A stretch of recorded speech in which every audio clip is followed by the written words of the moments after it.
Welcome to the Venus and Mars Show, and we are so happy to have you here with us once again. I'm Peter, or Mars.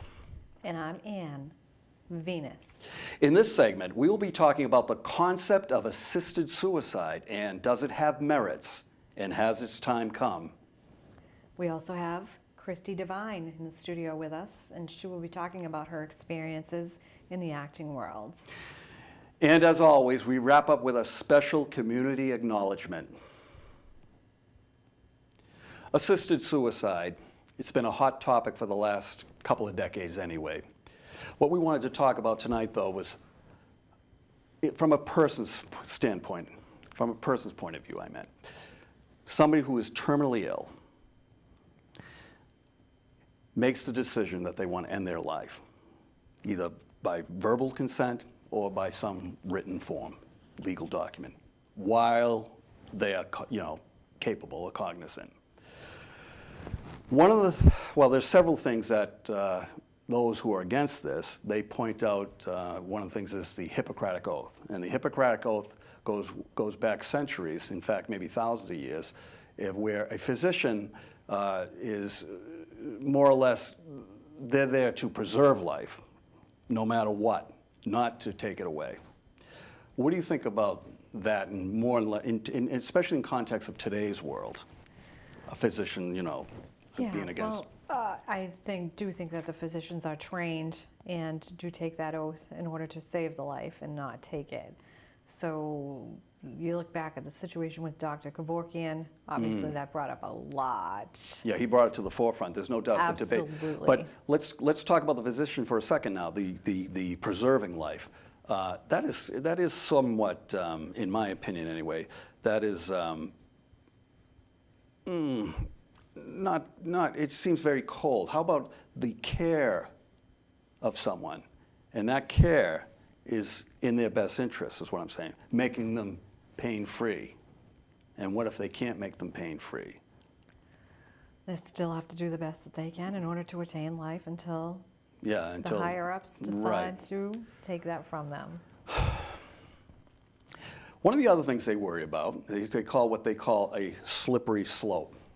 And what they mean by that is, okay, it starts off with, terminally ill people, but they're afraid that'll branch off to, say, other groups, people disabled, you're not worthy to live, you're taking, no, this is what they're worried about. They're worrying about it from starting off one way, one group of people, like, I want to end my life because I only have 2 months to live. That's one thing. Yeah. But then they're afraid that other people, now they're talking about still terminally ill, but they're talking about like somebody that's disabled, might be made to feel like they're not worthy to live.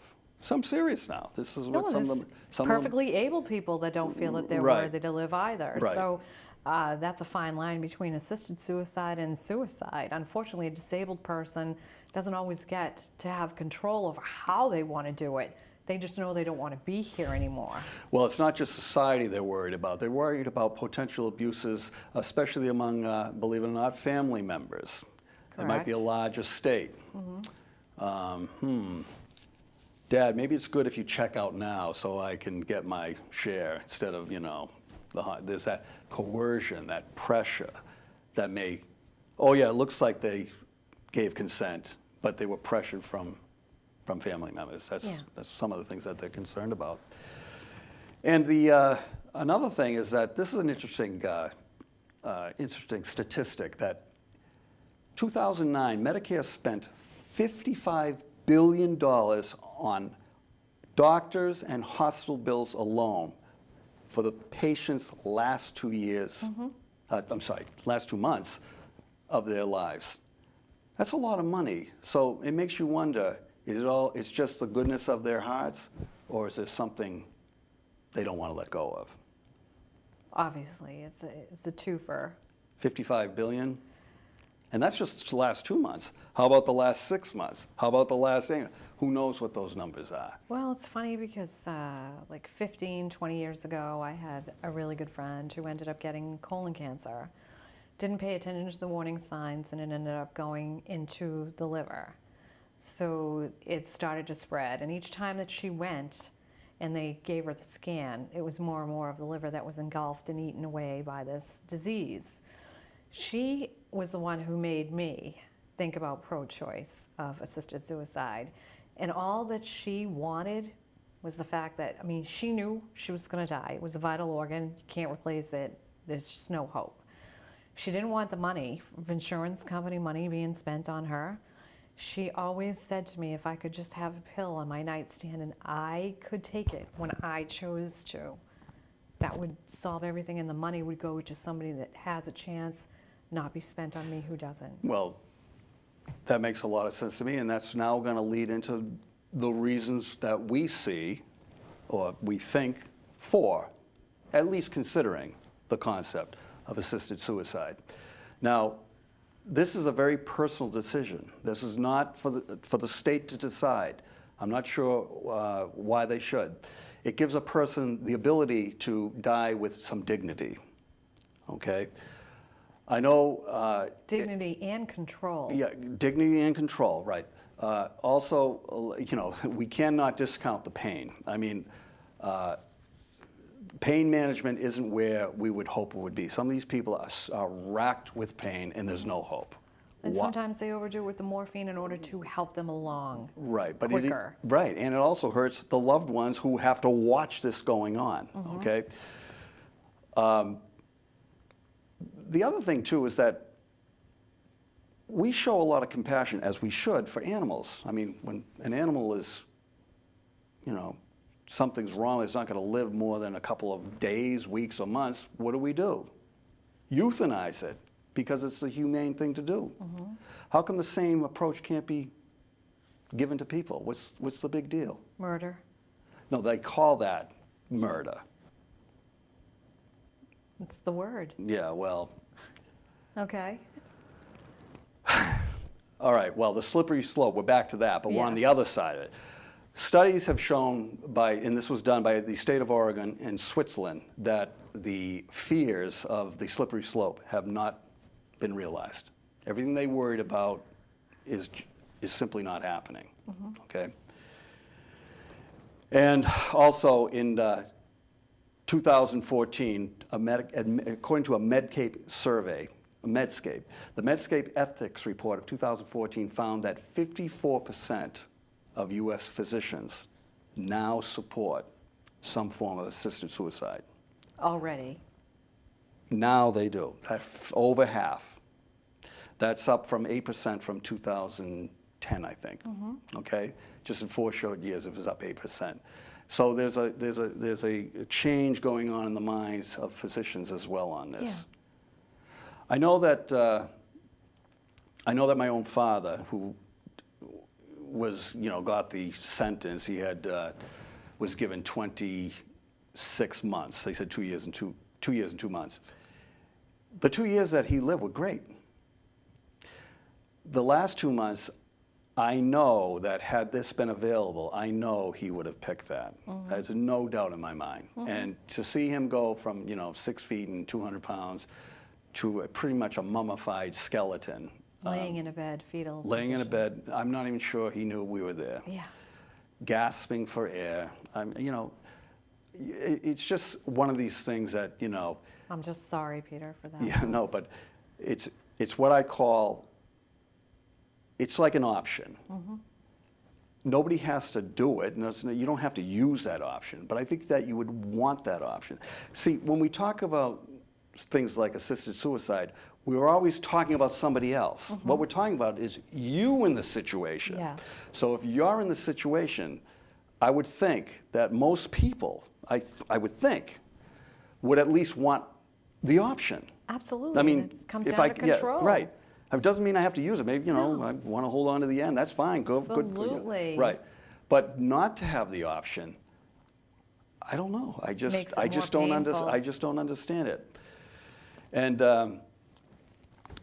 you know, I mean, this is a stretch. I know it's a stretch, but I mean, let's bring in abortion for a second. If somebody has the right to decide the fate of somebody else, you would think they'd have the right to decide their own fate. In the context if they're terminally ill, I mean. You would think. You would think. We'll probably eventually evolve there. Yeah. It Well, takes time. again, this is a very complex issue. There's a lot that goes on both sides, not something to be taken lightly. However, it should not be dismissed out of hand. It's something that I think I would like it. I think I would like the option. I mean, too why am wouldn't there. I? Oh, I don't want it. Yeah. I don't want that way out because I you agree. don't know what it's like until you're the one that's in that situation, Mm-hmm. in that bed. And you're not creating something that isn't going to happen. That's It's correct. just accelerating the inevitable. And lessening the pain through it. And it's hard for me to have people not see that. Well, it's hard for us to try and see the other side too. You have to be open-minded to both. And I'm sure just because we're leaning more towards the pro-assisted suicide, there are people out there that have their reasons and their feelings and their emotions that are backing them 100%. And I personally would be open to listening to that. I would, but I'm going to end it with this. This is what I'm saying is the person themselves should be empowered to have that decision and not the state. I That's all I'm saying. agree with you and Yeah. your emotion So, behind that. so even if they 100%. say other people have reasons against it, we're talking about me. I'm talking about my rights. And, we didn't even get into religion or secular views versus religious views. We didn't even get into that. I know Does there's that really matter when you're facing that? Right. No. I mean, so I don't know. That's all, I guess. It's a very sad topic, but it's Yeah. one that really needs to come to the forefront. Yeah. Well, I'm sure all of you out there have thought about this one way or the other. Hopefully you don't find yourself in that situation wanting the option and it isn't there for you. Death is not a pleasant prospect, but if you find yourself in a terminal health situation, wouldn't you want to have options? Absolutely. I would want to have some type of control in that situation. It's very depressing to even think about, but I guess it comes down to that individual, their religion, and a lot of other factors. Something to think about for sure. On a brighter note, when we come back, we'll hear from Christie Devine, who will share with us her acting experiences and more. Welcome back. Thanks for joining us. We have Christie Devine here with us today. Thank you for coming on our show today, Thank Christie. you. Hello there. Love to have you How here. are you? Really Good. glad to be here. Good. We're going to talk about your acting experiences. Wonderful. We're going to go back a little bit in time, find out how you got involved in all of this, because I really want to have the people at home know how you get involved in this, because I'm sure there's a lot of people that would like to try it here I or there, bet. just to see, But, yeah. So tell me a little bit about how you got involved in it. Very randomly, actually, a friend of mine, Louisa Lamar, she called me and she said, "Hey, this movie needs background. You want to do it with me?" And I'm like, "Oh, sure." I was almost like annoyed by it. Not annoyed, but I mean, I feel like it wasn't something I'd ever thought of doing. So I just agreed to go. But I totally fell in love with it, and I didn't expect to. Hooked from the beginning, huh? Hooked from the beginning. It's a classic hooked from the beginning story. I never thought about it. And in my mind, in New England, growing up here, it was something that happened out in LA and down in New York, and that was it. I didn't think about Boston. I didn't know that there were any opportunities here at all. And that movie actually, it was called Theory of Conflict. It actually premiered last night, Oh my. And Yeah. when was it filmed again? 2013. And Wow, 4 14, I years. think. Your Yeah. first is now just showing. Yes. The day before our show, of course. Yes. Oh my goodness. Yes. Well, that gives us something to talk about. Yeah, Yes, when it she was a lot. leaves, that is. No. So when you were a teenager, you didn't do drama, you didn't do any of the theater experiences, did you? No, I did a couple of plays. Were you kind of shy? Yes, I was. Okay. I was Couple of plays, high school? very or? shy. I had one in 5th grade and one in senior year, and that was really the extent of my theater. So you really pushed your Experience. limits going out of the box by participating as an extra. Right. And I was excited. I was actually excited afterwards that I liked it so much. I wanted to keep doing it, so I kept going. So from there you went to where? Just try to do more and more background. The background is funny because you meet so many people, make so many connections, that I was really just so happy to they let me on their set. Like I was So just funny very, because I can still feel the excitement out of you. Yeah. Like even today about the Yeah. first time. yeah. Oh, it was fun. I fell in love with it, and I didn't expect to. So it was a big thing for me, knowing that I could do this. I could do this here. So you were done, hooked at that point. Absolutely. Did you decide you were going to go to classes? Did you decide you were going to try to perfect it a little bit? Yes. Whenever I saw people on set have speaking roles, I was just thinking to myself, I can do that. I know I can. I know I can. So I started taking classes with Steve Blackwood. Love him. Love him too. Great at what he does. Absolutely. September of 2014. I've been with him for 2.5 years. Also studied with Alessio Capoletti. Amazing as well. Just amazing. Excellent. And I just wanted to perfect the craft, and I wanted to keep going and learning more and more. I just knew that I would be able to have those speaking roles at some point. How about organizations? Do you belong to Boston Castings I do. or LDI or I do. some others? Yeah, right now I get a lot of work through people I've worked with in the past. They know if you're reliable. You will put your best effort into the project. They really want people that will be there for them and work alongside them. And I've been a part of some wonderful, wonderful projects. And that's one of the things with being an extra. As you know, Yeah. we know, if you go out there and you're not reliable and you get thrown off the set, you could potentially ruin your Yes. chances forever being back again. Yeah, There's there are some risk there. people that are extras that think it's all about them. Yeah, That's for they're sure. gonna do That's pitches and always, stars. that's always amazed me. Yeah, no, Absolutely. they always find out amazed quickly it isn't all about them at Right. all. Like, I've me. seen Absolutely. it happen. Yeah, I completely fell in love with it. I've done quite a few projects up until this point. So talking about the projects, we're talking about movies. We're Yep, talking features, about feature films, short films. I did a couple of commercials. web drama series. Web drama series. Anything live? So much fun. I did do a stage reading last year with Steve Blackwood called Prisoner of Second Avenue. That was really fun. But not a lot of live work, no. Okay. But- You're not really a fan of doing that. Oh no, I would definitely. I just haven't had the opportunity Yeah. as of yet. So what's your favorite? Right now, I've taken part in a lot of short films recently, and that's been a blast. The one I have done that's my favorite right now is the Deja Vuers, and I don't know if you've No. seen it on Facebook. For our audience, a short is that 15, 20, how long is that A about? short, I've seen shorts that were 90 seconds. I've seen shorts that were over 40 minutes. It is an 8-minute quirky comedy short, and it was so much fun to work on. Yeah. Directed by Chris Esper, who's amazing. I bet it took Love longer him than too. I bet it took longer than 8 minutes to film it. Oh It my did. goodness. It did. 3 shooting days, 1 Yeah. location. The trailer is on. And how long Facebook were and those days?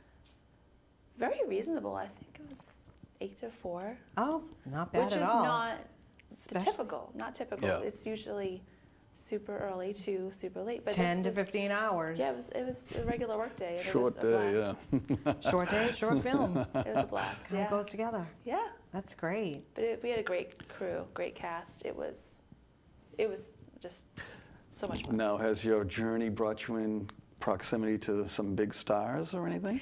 Yes, I did work on the set of Stronger with Jake Gyllenhaal, who was about 8 feet from me, and that was very Very exciting. Yeah, I was going to say, it's usually you see them only on TV and all that. Now you're within not striking distance, but you know what I mean. How'd that feel? Yes, it was. Yeah. It was very exciting. It was a great day. It was a great day. It was a nice warm day. It was great weather. I was with a lot of people that I know and I've known for a long time. There's a camaraderie in this Yeah. New England film community. It's a very small community, so you get to know a lot of people pretty intimately. And I spent the day with just people that now mean a lot to me. I never knew I'd make such great friends in this business. You don't know what to expect once you go into it. You hear stories of Hollywood and backstabbing, all this stupid media, Yeah. things that end up on TV that shouldn't be on TV. Well, maybe that's with the A-list, but I have always found in our New England area, Hollywood East, I have found it to be more like family, and I have not is. found one person ever that's been not supportive or said something derogatory to somebody else or was jealous or was competitive. Everybody wishes everybody well, and it's really tight-knit, which is And good. yeah, exactly. And it's pretty apparent, too. And I've seen a lot of friendships be made. I feel that I'm just very lucky. I'm very lucky because I didn't expect that to happen. And there's people in my life. There's Chris Esper, who did Deja Vuers, and my good friends, Elle Doucette, who's a great actress Oh, yeah, she is. New England, and Marty Smith. Those are my Marty. 3 people that I speak to basically on a daily basis. And they have pushed me, and they've been just wonderful. You know, it's funny how you two are talking about this small New England community, an acting community, and what you're saying is really true. But it's because it's funny how many times I've seen commercials where I know I've been with that person, I've worked with them, and you see them, and you're like, you didn't know it was coming. It's like, wow, great work, great, Yeah. well Yeah. done. You know, it's like, you know, and I've ran into the same people several times on different sets. Like, huh, how's it going? You know, it's just. It's a whole family network. It really is, and you love bumping into people. One of my favorite parts is getting the call sheet just to see who's going to be there. No. So much fun. I've done the same thing. I've looked to see. Yeah. So, I've heard a little something that Christie is up for an award. No, come on. Yes, Yes. yes, yes. So I'm I've got to nominated. hear all about it. You With gotta tell only me. 4 years experience. Yes, Yeah. yes, I'm so excited. It's I was nominated for Best Day Player in Angelwood Pictures. Angelwood Pictures is a production company, and it's really Production exciting. company by, Seth Chitwood. love him. Yes, yes, he's Big awesome. fan of his. Yes. What's his name? Seth Chitwood. Oh, you said it so fast. I thought you said I know. Situate. Oh no, I'm sorry. Seth. I speak too quickly. Another acting folk. So what is this award for? Best Day Player in a web series. Which is, let's explain that to the people at home. It is, I believe, I'm going to get the definition wrong, but I know it's an appearance 1, maybe 2 times with some lines, and there's a lot of categories. There's a lot of categories in this award show, and I'm up with some really stiff competition. But I'm really just happy to be nominated because I didn't really know. And when are you going to know the results? June. Okay. Are Well, we going to be able to know too? How are we going to follow How are this? we going to find out? I'm sure it'll be posted on Facebook. I know Okay. that there's a page, I believe, there's definitely a page for Angelwood Pictures. I'm not sure if there's a page yet for this awards show that's coming up, but No. it's gonna be fun. I went last year and it was a blast. Of course, I'm going to say you've already won in the sense that what a great True. thing Oh, to happen very to true. you, really. I I mean, was it's got to floored. make you feel really warm inside. It does, it really does, and I was floored. I didn't expect to be. No, I didn't. I mean, I just showed up that day, super happy to have a speaking role because I'd wanted one for so long in that series. And someone texted me, said, "Congratulations on your nomination," and I didn't know what they were talking about, and I had to do some investigating because it was very, very sudden. So I was psyched. I was psyched that I was recognized. for As you something. should be. Yes, I mean, and it was very surprising, and I was happy. I'm still waiting for my first award. Oh, Lord. You'll get that eventually. How long do you think I have to wait? I don't know. I'll have you as a guest on this show then at that time. All right, sorry.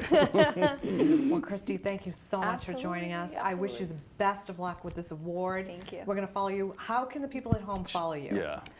Mostly on Facebook. Which is, let's spell your name. Yes. Yep, Christie. I forget how this Facebook address goes. I know it's .devine.com .3. So it's CHRISTIEDEVINE. Okay. And if they just want to follow you on your regular Facebook, Yeah. it's Christie Devine. Devine, D-E-V-I-N-E. And Yeah. the first name is CHRISTIE. Yeah, I'm trying to remember how the Facebook link goes, but I'm drawing a blank. And you'll put trailers. Do you have those trailers from the Yeah. things that you've done so Yeah. people can view it I and do. follow along and I see do. how you fare when June comes along? Yes. Yeah. yes, I'm All excited. right. Well, that's great. Thanks again. Thank you very much for having me. No, you're more than welcome. Thank you for coming Thank you. and sharing with us all this stuff. Absolutely. Boy, Christie really has her mojo going, doesn't she? She certainly does. I just wish someone would rub off on us.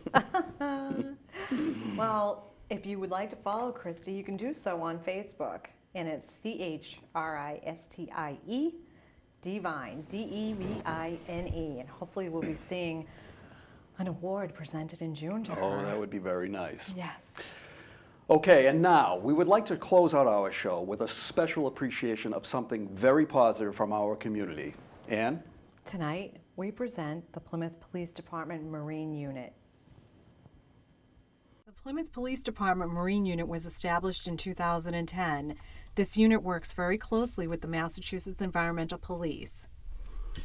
In 2012, the Plymouth Police Department requested a 25-foot safe boat with twin 250-horsepower Evinrude outboard engines from the Massachusetts State Surplus Equipment Program. The safe boat was transferred to the Plymouth Police Department for a modest fee, which was provided by the Pilgrim Nuclear Power Station, Entergy. The Marine Unit also works closely with the United States Coast Guard, performing exclusion zone patrols for the nuclear power plant. Several officers are certified instructors in boating safety and have conducted numerous training classes along with the Mass Environmental Police. The Plymouth Police Department Marine Unit is a member of the Commonwealth of Massachusetts Harbor Masters and Maritime Professionals Association, which meets monthly for training and updates on maritime and port activities from the Boston area to New Bedford. This group is comprised of police officers and firefighters from the area. In May of 2014, the Marine Unit participated in a joint training exercise hosted by the Massport Fire Department simulating an airplane crash in Boston Harbor. In May of 2015, we also participated in a simulated exercise hosted by the Quincy Police Department of a simulated airplane crash in Quincy Bay. Both exercises involved collaborating with multiple public safety agencies involving the transportation of victims to a triage location, as well as providing a security zone for the crash scene. In July of 2015, the Marine Unit coordinated with several agencies to offer training to canine handlers and their dogs to familiarize them with moving on docks, riding on vessels while underway, and transferring canines from one vessel to another. Many of the members of the Marine Unit have completed courses offered by the United States Coast Guard, as well as the National Association of State Boating Law Administrators, also known as NASBLA. These courses include basic crewman, tactical operators, and vessel pursuit and stop. On July 3rd, the Marine Unit is deployed to patrol the waters of Whitehorse Beach. These officers patrol the waters throughout the summer season. Well, that wraps it up for this episode. Good night, God bless, and have wonderful happenings in your lives. Until next time, where planets align and, well, often collide, I'm Peter. And I'm Ann. Thank you for watching. watching.